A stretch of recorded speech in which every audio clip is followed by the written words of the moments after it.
Prabhupada ki jai, Śrīmad Bhāgavatam ki jai, Premanandi Haribo.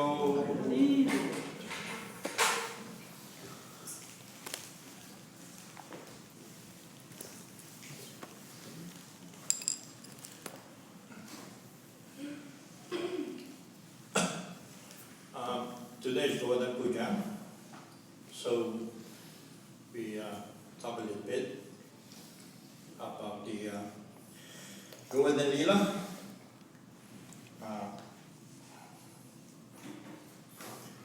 As I was reading from Krishna book the other day, a few things actually came to mind.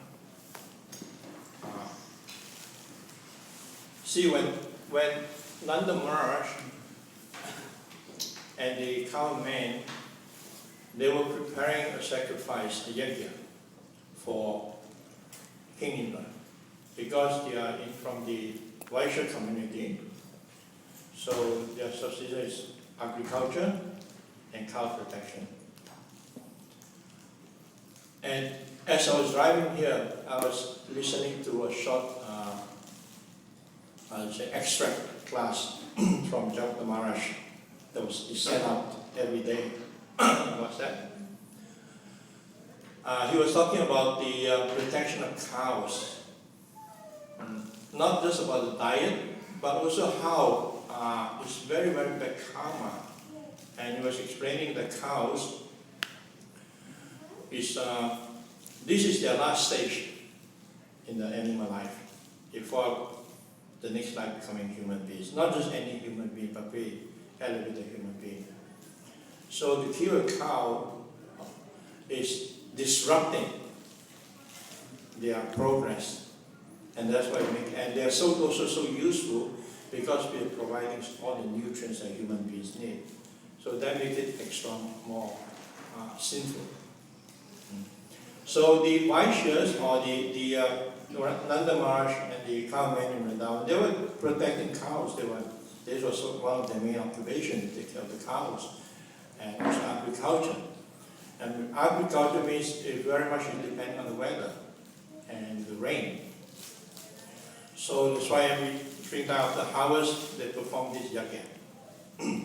In Vedic time, they understand the importance of yajna.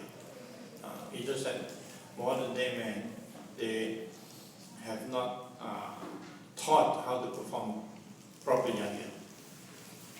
As Krishna said in Bhagavad-Gita, Yakita kamanam yatra lokayam kamabandana tad atam kamakaunteya mukta sangha samachara.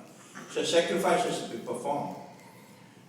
All work has to be performed in the form of sacrifice, and sacrifice has to be done for me. Then one can be free from all the bondage of the material world. Otherwise, when we engage in activities of the material world, it's very entangling. That's why Prabhupada called it the swinging law of nature, to use the word. Anytime we just have any touch with the material energy, we get entangled in it. It's like sometimes you see the kids eating this, what do you call this, floss, sugar floss. They get stick in the hand and then they start rubbing it here and it gets smeared all over the place. Everywhere they touch, it gets smeared with the sugar. And the material energy is like that. It just, everywhere you touch, you get entangled in it.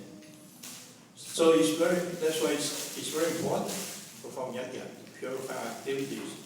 And last week, I had the fortune to spend a bit of time with Bhakti and Bhakti. They came over to our new place and we went to the recreation center and then sat in the spa and had some exercise and some discussion. And we were talking about how when you look at Varnashram, in the Varna side of Brahmana, Kshatriya, Vaishya, Sudra, only one Varna are allowed to engage in how to say, creation of wealth or producing food. Right? And in the ashram, again, it's the same. All the other 3 ashrams are basically austerity and renunciation, and it's only the grihastha who are creating and giving. And one of the pride of a grihastha is to give. It's like the father or mother of the community. You provide and give, and take great pride and pleasure in giving. And in this way, by giving, one purifies their earning. And especially you give to the service of Krishna is purify your more. So the Nanda Maharaj were preparing the yajna to offer thanks to the demigods, to Indra. And I think growing up in different culture, even in previous time, in a way, even in the Western society, they worship different gods and all that, perform sacrifice. I remember when I was young, when I was very young, I had appendicitis, which almost took my life because it was discovered so late, when it was just about to burst. That's the thing with doctor. I went to the doctor in the morning, and the doctor said, no, it's just a fever. And by the evening time, I was shivering and shaking so much. My mother, they said, no, take him straight to the hospital. And the doctor said, just in time, it's any time we burst, go straight operation. Appendix. Appendix, yeah, straight. If I come later, it would have been one case. So anyway, after I came out of the hospital, my grandma would take me to some temple and offer thanks. I don't know what temple, what Chinese temple, and what deity we offer. And anytime we have exam, we'll go there and offer prayers, and after we pass the exam, we offer prayers in the temple. No. I have no idea what I was doing. I was just tagging along with the kid. And among the Indians who worship so many different gods. So Krishna saw that, and he said, why are you performing all this sacrifice? What is it for? And Nanda Maharaj was thinking that this young child, what can I explain to him? What can he understand? So he was a bit evasive. And Krishna challenged his father and said, actually between family members, there shouldn't be any secret. It should be an open book. Yeah? And that's how relationships go. If in a relationship there's secrets, that's where it creates a lot of uncertainty and create a lot of suspicion in the relationship. And that suspicion form into different conjectures, and we start speculating what is this person doing, what that person is doing. And that completely disrupts the whole basis of a relationship, which is based on trust. And trust means open book, no lies. Right? So he said, why are you keeping a secret? It's supposed to be open. Shouldn't be kept a secret. So Nanda Maharaj tried to explain that now the demigods will provide all the subsistence by performing yajna, rain. The demigod is priest, they provide rain, and that's how we get rains, and so on and so forth. And Krishna started preaching Vimamsa, Kama Vimamsa philosophy. So why they have to do this? The demigods, they are obliged. Right? If you perform an activity in a certain way, they are obliged to give you, whether you worship them or you don't worship them. They are obliged to give it. And this is why going back to further philosophy discussion, and Krishna was trying to bring this different argument. And in the end, Krishna is always very persuasive. Nanda Maharaj said, all right, we will do what you say, but let us finish this Indra Puja, and then we'll perform this other yajna. So Krishna was suggesting, he said, actually for us, the cows is more important, right? And Govardhan is very important because Govardhan is providing out the grass for where we take the cows for grazing. So we should worship Govardhan instead, right? Based on the same argument, because Indra is providing, so we should worship Indra. So here is Govardhan providing out, feeding the cows. So why not we worship the Govardhan? So Nanda Maharaj said, okay, we can do that, but let us finish that. And Krishna said, no. He was very persistent. He said, no, that will take time. Whatever you've arranged for Indra, now use it to worship Govardhan. And they did. And Krishna, of course, he assumed the form of Govardhan and was consuming all this. Prasham that was offered to him. So Indra, when he found out, he was very, very upset. Right? He used to be in worship and was very upset that who is this impudent boy? And who are these foolish inhabitants of Vrindavan listening to this impudent and arrogant boy, telling them to ignore me and committing offenses along the way. So he was very, very upset. So when I was actually thinking about this part of the Lila, it brings to mind how all credit to Lord Indra is a devotee and very, very powerful personality to be in that position of responsibility. But sometimes when someone is in a position of power, of position of authority, it gets our hate, and we become proud. They become very proud. I remember when we were young devotees in the old days, we were given responsibility very young. So after a few months in the movement, we were given a Sankirtan party to manage. We were Sankirtan leaders, running a party. And after a few months more, we were temple president in the preaching center. And 2-3 years later, we were temple president of a big temple. So our responsibility just piling on top of us one after another. And we're barely standing up in our devotional life, and we give all this responsibility. And of course, we're young, immature devotees, you get into our head. So we start thinking that we are big controllers. young country, so many devotees in the temple, 30, 40, 50 devotees, so much resources, and then I'm the top of the chain. And we get, become proud, become arrogant, and start overstepping on the line. And luckily for us, we have seniors who yank us back. And sometimes those yanking back is come in the form of thunderbolt. Because when you're arrogant, you get lost, you're not very good at listening. Right? You're not very good at listening to advice and hints. They're too subtle.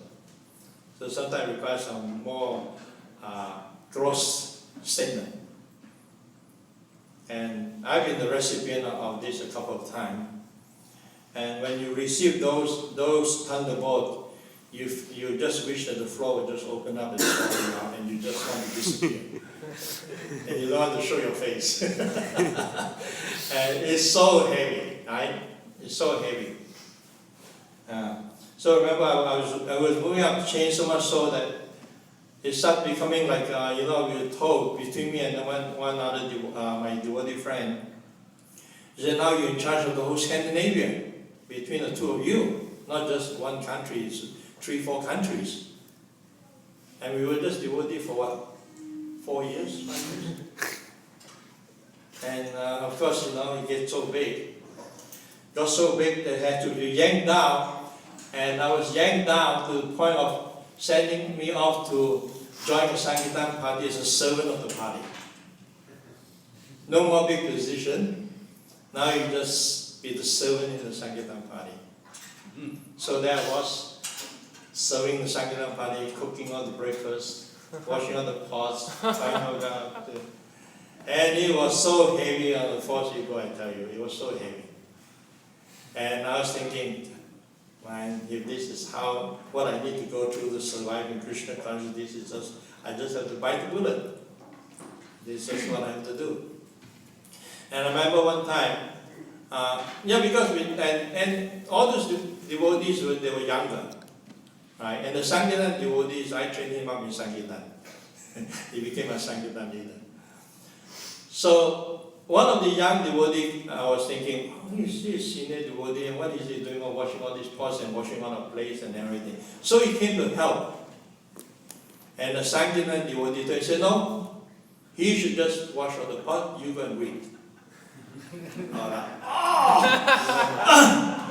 This is heavy. He was instructed to put me in my place.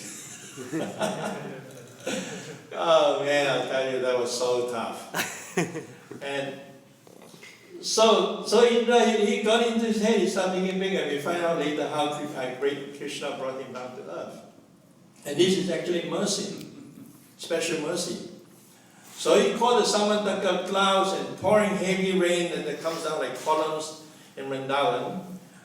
And the inhabitants of Vrindavan, they will not all surrender to Krishna. When they are in any form of danger or anything, they immediately cry, Krishna, Krishna, please help us. And that's another interesting play here that's sometimes very difficult for non-devotee to understand. And how Yoga Maya is just facilitating the whole mood and the Lilas. The inhabitants never consider Krishna as God. They don't consider him as the supreme. They think this is my child. Now they think it's my child. If I don't take care of him, I don't feed him, then he's going to get weak, he's going to be sick. And I have to chant different mantras and offer different prayers to Narayan or to protect Krishna. Came back, Krishna was on top of Bhutana. So immediately, now they should grab Krishna and started chanting different prayers to Narayan, protect him in the north, protect him in the south, in all different directions, up and down and everywhere. Complete protection, right?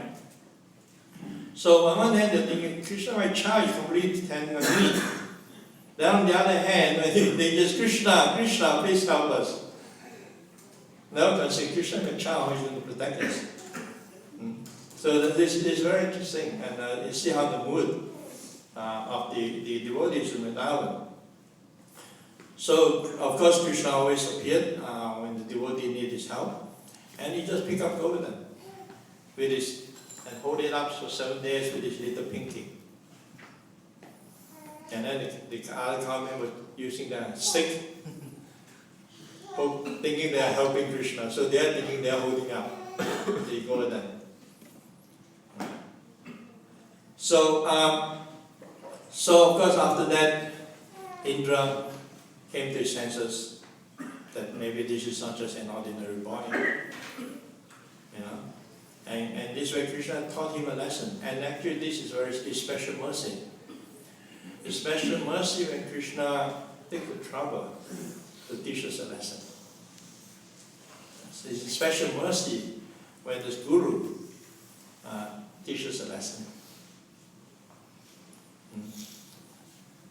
Sometimes if you're always getting a praise all the time, you can become puffed up. Sometimes a combination of both is required. And the spiritual master is very expert. That's how he's dealing with the devotees. He says that also Krishna is very expert. Krishna is a perfect reciprocator.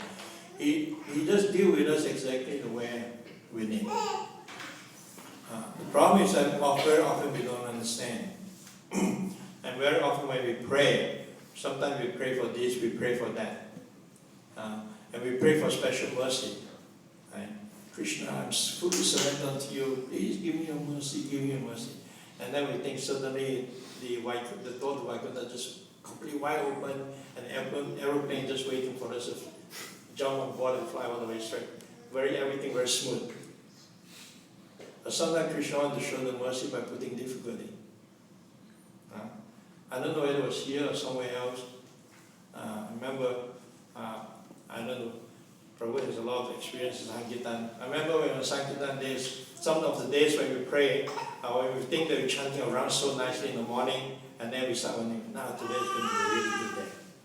And it usually turned out to be the toughest day. Yeah, it's some are toughest day, but because of the chanting, you have the energy to go through those days, because you'll be able to surrender more.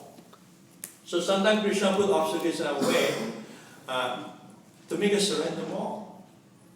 What does it mean when we hear, when we make one step towards Krishna, Krishna is taking 10 steps towards us? Is it just to make it very easy for us? No, it could also mean putting obstacles. Someone make a statement. Obstacles is provided by God as a resistance for us to push against in order to sculpt our muscles, they say. Right? So all these obstacles that we are provided in our devotional life are resistance for us to push against, to sculpt our character, to develop our strength. And when you do exercise, when you do strength exercise, to build muscles, to build strength. So when there's no resistance, then we don't build strength.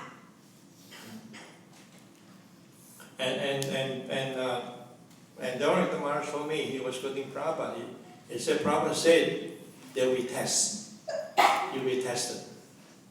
We'll all be tested at different stages of devotional life. And as we progress in devotional life, sometimes the test gets tougher and tougher.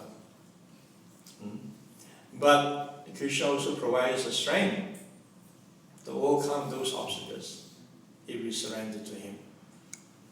So Krishna was teaching, in out of his mercy, he's teaching Indra a lesson. That cut down the pride.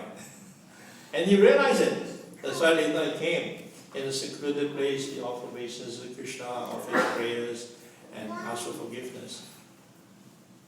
Now one of the sociological, psychological aspect of it I was thinking about is that Indra, although he's in a very, very powerful position, but somehow because as long as we have material attachment, we always feel insecure.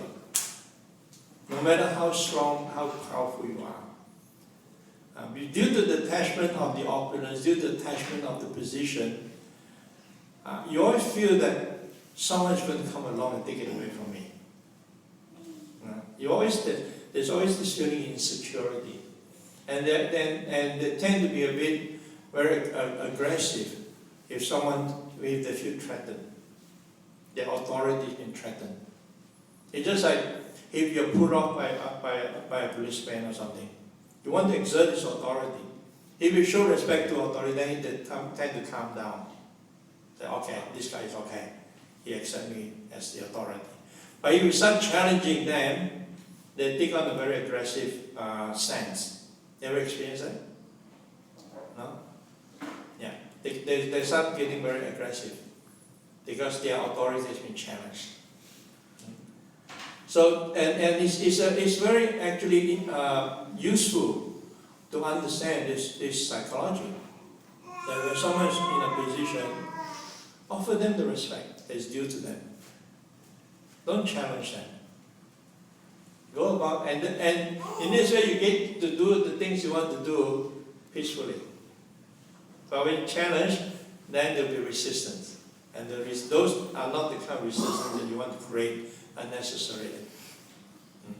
So at different time, when yogi perform austerity, they become very powerful, you just start getting nervous. Even though it's nothing to do with him, but you start getting nervous. So, oh. And again, it's Atmavid Mayante Jagat. We perceive the world according to our consciousness. Right? So we think that this is a more powerful position. I'm the king of heaven. Right? So powerful position. So, and you achieve that position by performances of austerities and pious activities, so on and so forth. So when someone performs similar austerity, you start thinking, oh, he wants my position. Because this is what I'm attached to. So he will perform austerities on what he wants to. And they feel threatened. And through Bhagavatam, we hear how he sent different apsaras to distract this yogi, different apsaras to distract that person, disrupt their penances, so that they will not achieve that position. So if we acknowledge that, and sometimes even with superior to correct them, one has to be very careful in correcting. Again, they may feel threatened. But you can go in a very nice way, pay due diligence, pay due respect, and it's actually, I would like your opinion on something, because you're so senior and very experienced devotee. I always notice this thing, how should I deal with this? Non-challenging. And the person will feel more inclined. He says, oh, okay, you do that. He says, hey bro, why are you going on this way, this or that, and so many things. So in other words, it's making people comfortable where they are and not disrupt their mind. Let them be. And somehow, because we are devotees, Krishna will take care. And of course, Krishna will not give us a challenge that's more difficult than we can take. Sometimes we think that the challenges is really very hard and insurmountable, but it's never. And sometimes you feel like you're going through hell. Things are so tough, those things just don't work. But like I say, I quote one quote, if you're going through hell, keep going. Don't stay there. Keep going, you come out of it. So, and in this way, from experience, by each time surrendering Krishna, dependent on Krishna, our faith in Krishna will grow. Krishna consciousness is not just a theology. We are not just religionists. It's not, we don't just believe. Yes, I believe in God and I'm happy. Just believing is not enough for a relationship. Imagine, Mahaprabhu, how many years have you been married? 36 years. Pardon? 36 years. 36 years. Imagine you tell your wife, I believe you. I believe you. Normally they say, I love you, but I believe you. what do you mean? I've been with you for 36 years and you just believe me? It's like as if you have ever doubted that there's a God that you have to believe. It's a given. Right? God, Krishna is the Supreme Personality of Godhead. It's a given. It's not just a matter of belief. It's a fact. And developing relationship is an active principle. Love is an active principle. It's not something you just say. It's something you do. I remember when I was attending this seminar, the 7 Habits of Effective Vaishnavas, in Mayapur, conducted by Sridhar Maharaj and Navin Krishna Guru. And in that book there was a statement how Sriman Kavi was giving an example of one man who came to a seminar, and he was saying that I fell out of love with my wife. What should I do? I've been married for many years, I don't love her anymore. What should I do? Sriman Kavi said, love her. I said, oh, I think you don't understand my question. I don't love her anymore. So what should I do? He said, love her. And he got very confused. He said, love is a verb. And verb means action. So it's something you do. It's not something you just say or feel. It's something you do. So if you say we love Krishna, when they develop love for Krishna, it's something we do on a regular basis. What are we doing? That's why some religions just say, oh, you don't have to do anything, you just believe. You just accept and you just believe. So I say, all right, you're married to this woman, so you just believe and you just accept. And you don't do anything. How long is that the relationship going to last? Anyone who is in a long-term marriage or relation, you know, it requires effort. You just don't go on autopilot. It's what you put in all the time, every day.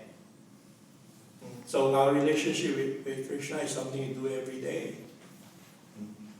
Not just something you So depending on our surrender to Krishna, sometimes Krishna give us tests. And the Guru also give us, correct us. It's always there on outlook how I can help this disciple advancing Krishna consciousness. How can I help him to remove those obstacles? But sometimes if the disciple is not very surrendered or not very mature, he will not say anything. Our false ego can only take so much. They say that don't correct someone too much at a time. Just give one at a time. That's basically what we can handle. Just one, maybe one a day or one a week. Then we need a long time to digest that. So you want to correct someone, don't give a whole bucket load. And just one. So sometimes the spiritual master may rather bite the tongue and not say anything than to open the mouth and drive the disciple away. Because they come out heavy and say the truth, then they can't accept it. So it depends. But if we ever receive that kind of treatment, we should thank Krishna. Oh, thank you very much, thank you very much. Today I received special mercy. I remember in the old days we used to try from that.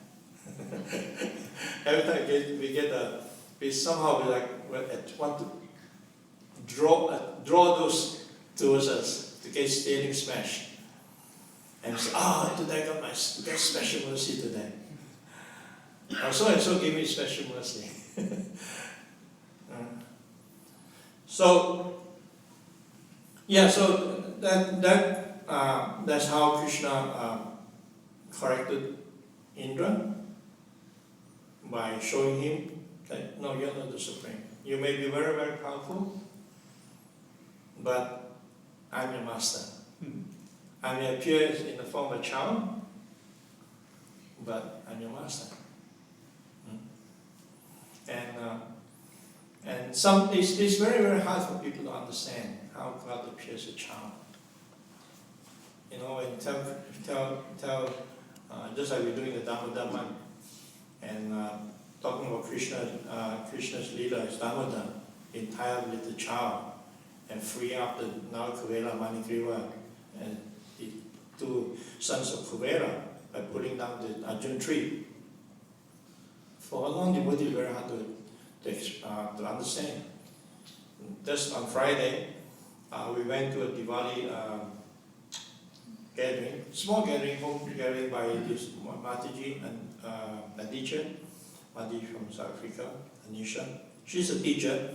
So she invited a few of her colleagues, right? So everyone in that room, in the house were educators, teachers or administrators. Me and my wife were the only one who were not in the teaching field, basically. And she was very smart. She just invited them for Diwali, take prasada, some of these sweets and all these things.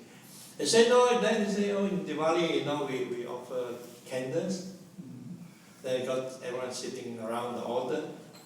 And they said, oh, maybe we can sing a song.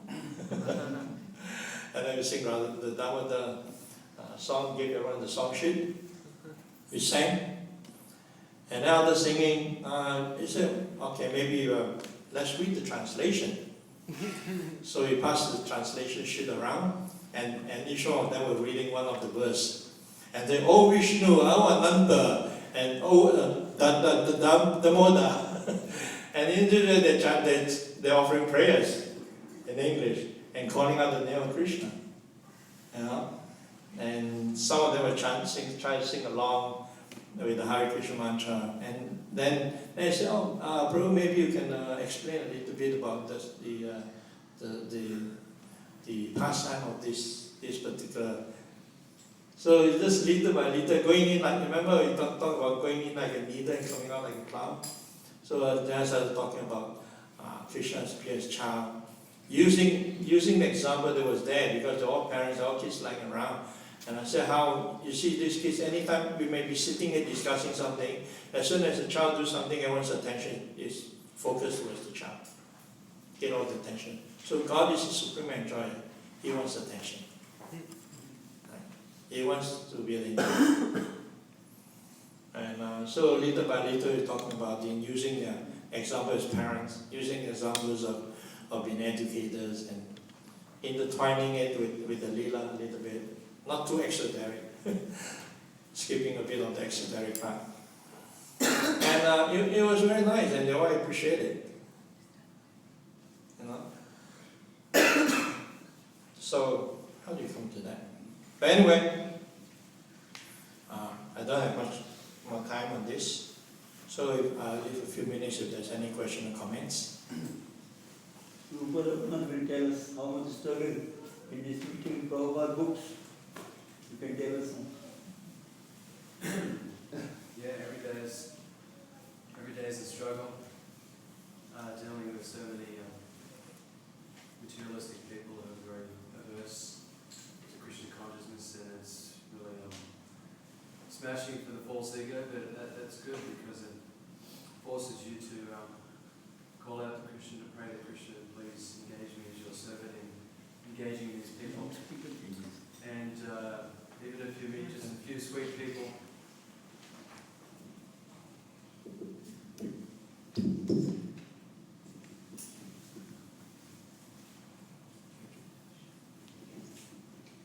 even you meet just a few sweet people every day who are really interested, it really gives you a lot of determination, conviction to keep going out and tolerate all the hardships of so many disinterested people and you know, your own mind, and just to get out there every day you have to push yourself.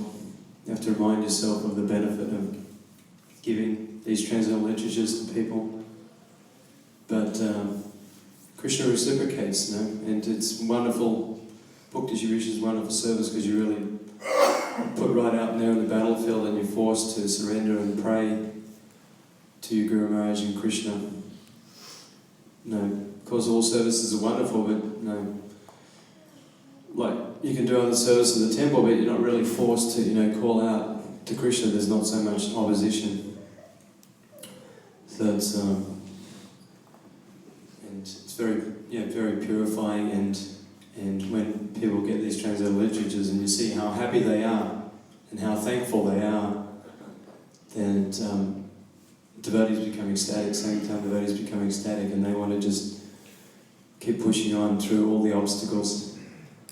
And Krishna makes many amazing arrangements to send different types of people to take books in different, many amazing ways.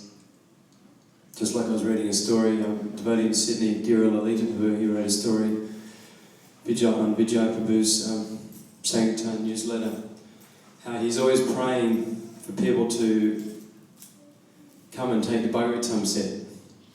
So he's distributing the Bhagavatam 1-1, and sometimes he meets people and they want the whole set. So he met this man, and this man wanted the whole set, and then he wanted the Chaitanya Charitamrita, and then he said, "Isn't there 3 sets?" And dear Lalita Prabhu said, "No, actually there's 4 sets." So he said, "There's Bhagavatam, Chaitanya Charitamrita, Prabhupada Lilamrita, and Brihat Bhagavatamrita." So the man bought the whole lot. And this devotee in Sydney, Ganesham Prabhu, he's a Sankirtan leader. They distribute whole boxes of books to people, like last Christmas marathon. He was going out distributing Krishna books, and he was going house to house, and he met this one man, I think he was Greek, and somehow the man was telling Ganesham he had a big wedding. And Ganesham convinced this man to take 220 Krishna books, 14 boxes for like $2,200, $10 a pop. So the man took that many books to give out to everyone at the wedding. 14 boxes. Yeah. So this is how, many amazing stories like this, how Krishna empowers his Sankirtan devotees to achieve amazing results totally out of this world. So everyone who has the opportunity should go out and try to preach Krishna's glory, especially Srila Prabhupada said book distribution is the most important preaching, the most powerful preaching. So if you have opportunity, even a few hours a day, 1 hour, 1 day a week, please take advantage. Thank you, Hare Krishna. So this working also? It's working. It's when we are performing services or even preaching or like say book distribution, it's also Krishna is unlimited. Now, if you want to empower us, what is 100 books a day? What is 1,000 books a day? It's nothing. It's just a matter of our receptacle. How big is our receptacle to receive the mercy that Krishna is willingly throwing our way? So, I can only say one thing. Prabhupada books is like Krishna. Yeah. You are giving Krishna to everybody. yes. So that is the main thing. Yeah. That's how Rupa Raghunath is doing. 14 boxes in a day. Yeah. Can't believe it. There was a time when this devotee, Harinamananda in Switzerland, he did over 900 Maha book in one day. 100 900 plus in one day. Tremendous. Yeah. He was just selling sets to everyone. He needed an assistant to power up the books for him in the van. You just come back one set home. One thing I always consider, one of the reasons why, how should I put it without it sounding proud?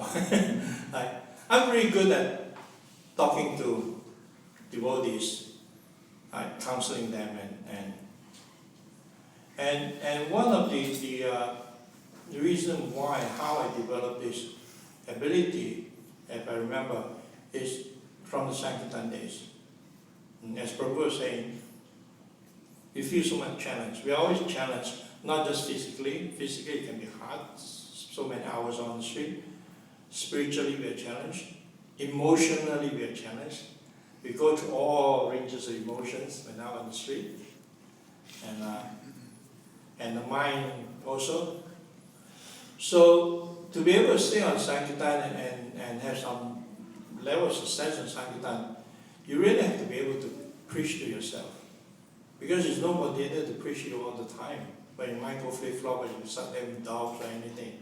It's just you, Guru and Krishna. Right? And you have to just cling on to your Lord's way. You have to pray. And you have to preach to your mind all the time.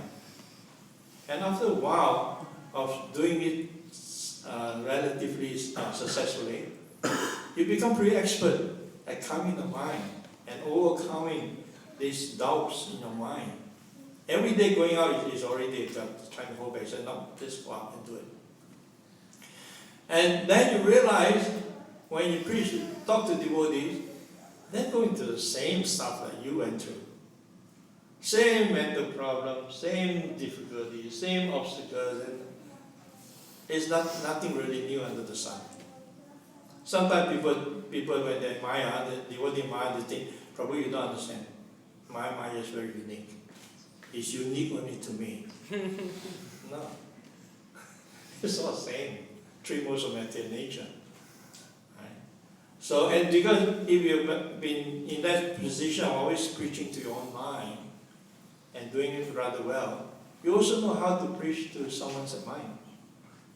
You also know how to deal with that and help and guide them through the whole process. So at the end of the day, we just have to become good and not just be completely reliant all the time on someone. The philosophy is there, all the knowledge is there. We just have to apply it. Sometimes when facing a situation, it may seem too far-fetched what Krishna is saying. Far-fetched, just have the faith and plunge it, just dive into it and apply it. And then you realize, wow, yeah, actually it is what this is. That's a way we get realization. Otherwise, it always remain a theory. Theory is only good when we apply it, put it into practice. Realization basically is a combination of knowledge and experience. We have the knowledge, we put in the practice, we experience it. And that's where realization comes. Okay. More challenges, especially rain, storm, heavy rain, heavy storm. All challenges. Yeah, the Sankirtan devotee experiences all these different extreme. Hot weather, raining weather, storm weather. I remember one time in Sweden, end of the year, just after Christmas, we were caught in the heavy snowstorm in Sweden for many, many years. We were out in the parking lot. I had this huge jacket with the hood coming out like that, almost looking like an astronaut. And the visibility is probably just me and Mahatma Prabhu, maybe not even that. That's the visibility. The snow was coming down, not horizontally, not vertically, but horizontally. Because it was snowing and blowing, so the snow was coming sideways, right in the face. That's why they have the hood on. And imagine you're walking in the snow, you can hardly see anything, and then suddenly this guy with the hood come right up to you. Stand right in front of you, hey, excuse me, and then you show them Bhagavad-Gita. And somehow, when you surrender to those situations, and you take the extra austerity, Krishna somehow always reward you. I remember that day, 4 hours, I did 50 Bhagavad-Gitas in that weather. And another devotee did 80 Bhagavad-Gitas. And it was so bad, we were driving for about just 120 kilometers. It took us like 4 hours. The wiper was not enough. So we were driving like 20, 30 kilometers, really slowly on the road to get to the other place. We heard later on, one devotee later on to join, he told me that there was a whole family parked on the side of the road, frozen to death. And they were just like 20, 30 meters from its parents' house. They could not see it. It was so bad. Now they stopped the car, ran out of petrol, heating all went, engine died, and they just froze to death. That was how bad they went. And somehow when you just go out with fanatic and you just go out and Krishna just reward. Don't know how it happened, but it just happened. So when you're out there preaching, you take risks for Krishna, you just get amazing reciprocation from Krishna. You get amazing realization. And those are experiences and realization that keep you going. That just keep you going in Krishna consciousness. Now, just the other day, how do you stay a devotee for 30 plus years, almost 40 years? Yeah, first of all, it's Krishna's mercy, Prabhupada's mercy, but it's also those experiences. They're so real that sometimes when doubt comes in your mind, challenging you, I say, no, I have experience of it, I'm real. And when people say, have you seen God practicing for so long? Have you? I said, yes, I've seen God in His different form of manifestation. That firstly, in the daily form, but then, no, He has not appeared before me, but He has appeared in so many different manifestations, in so many different ways in my life. So, okay, thank you very much. Shri Prabhupada ki jai.